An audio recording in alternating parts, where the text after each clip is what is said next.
நம்ம ஓரிரு வாரமா மேலோட்டமா பார்த்துட்டு இருக்கிற தலைப்பு காலநிலை மாற்றம், அதாவது கிளைமேட் சேஞ்சை பத்தி.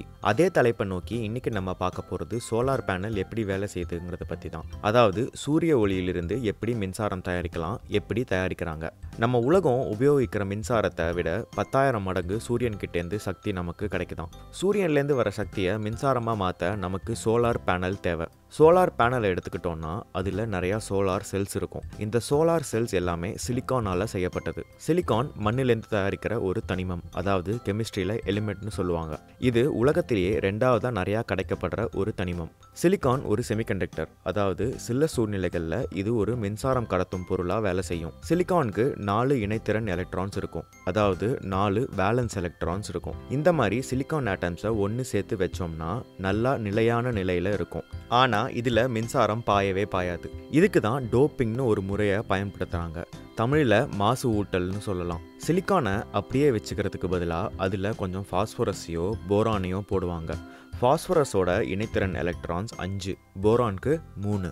சிலிக்கான் கூட ஃபாஸ்பரஸ் மூலக்கூறுவை கலக்கும்போது பாண்ட்ஸ், அதாவது கூட்டணை எல்லாம் உருவான அப்புறம் ஒரு எலக்ட்ரான் சும்மா இருக்கும். இதுக்கு பேர் தான் ஃப்ரீ எலக்ட்ரான். இந்த மாதிரி ஃப்ரீ எலக்ட்ரான் இருக்கிறதால நெகட்டிவ் சார்ஜ் இருக்கும். இதனால இதை என் டைப் செமிகண்டக்டர்னு சொல்லுவாங்க.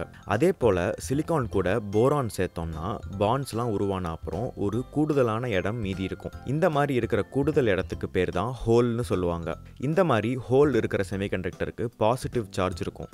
இதை பி டைப் செமிகண்டக்டர்னு சொல்லுவாங்க. இந்த என் டைப் செமிகண்டக்டரையும் பி டைப் செமிகண்டக்டரையும் சேர்த்து வச்சா இதற்கு நடுவில் ஒரு எலக்ட்ரிக் ஃபீல்டு உருவாகும். ஏன்னா நெகட்டிவ் பாசிட்டிவ் பக்கத்திலேயே இருக்கிறதுனால. ஒரு சோலார் செல்லை எடுத்துக்கிட்டோம்னா முக்கியமாக 4 அடுக்குகளாக பிரிச்சுக்கலாம். அதாவது 4 முக்கியமான லேயர்ஸ் இருக்கும். முதல் லேயர் ஃப்ரண்ட் கான்டாக்ட், இது சூரியனை நோக்கி இருக்கும். அதுக்கு கீழே என் டைப் செமிகண்டக்டர் இருக்கும். அதுக்கு கீழே பக்கத்திலேயே பி டைப் செமிகண்டக்டர் இருக்கும். அதுக்கு கீழே பேக் கான்டாக்ட், இது சூரியனை நோக்கி இல்லாத பக்கம். சூரிய ஒளியை நம்ம ஓட்டத்திலே இருக்கிற ஃபோட்டான் பார்ட்டிகல்ஸ்னு சொல்லலாம். ஒளி அலையா இல்லை பார்ட்டிகலாங்கிற விவாதம் பல ஆண்டுகளாக நடந்துகிட்டு இருக்குது. அதுக்கு நம்ம போக வேணாம் இன்னைக்கு. இந்த ஃபோட்டான் என் டைப் செமிகண்டக்டர் பக்கம் படும்போது அதில் ஒரு பாண்ட் உடஞ்சி ஒரு எலக்ட்ரான் ஃப்ரீ ஆகும். இந்த பிஎன் ஜங்ஷனில் முன்னாடியே இருக்கிற எலக்ட்ரிக் ஃபீல்டுனால இந்த ஃப்ரீ எலக்ட்ரான் என் டைப் பக்கம் இழுக்கப்பட்டு பாண்ட்லேருந்து உடஞ்ச ஹோல் பி டைப் பக்கம் போயிடும். இந்த என் டைப்பையும் பி டைப்பையும் வயரால் சேர்த்துட்டோன்னா எலக்ட்ரான் இந்த வயரில் பயணித்து மின்சாரம் உருவாகும்.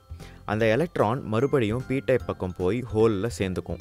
இது ஒரு வினாடிக்கு பல லட்சம் வாட்டி நடக்கிற ஒரு விஷயம். இந்த மாதிரி நிறையா சோலார் செல்ஸ் சேர்ந்து இருக்கிற பொருளுக்கு பேர் தான் சோலார் பேனல். இந்த சோலார் பேனலை ஒரு இன்வெர்ட்டர் கூட இணைச்சோன்னா உபயோகிக்கக்கூடிய ஆல்டர்னேட்டிங் கரண்ட்டாக மாற்றிக்கலாம். இதை நம்ம வீட்டுக்கு உபயோகித்து தேவையில்லாத மின்சாரத்தை திரும்ப பவர் கிரிட்டுக்கு செலுத்தி விடலாம். இதற்கான வசதி நம்ம டிஎன்இபியில் ஏற்கனவே இருக்குது. இதை பற்றி மேலும் அறிய TEDA.in வெப்சைட்டை பாருங்கள்.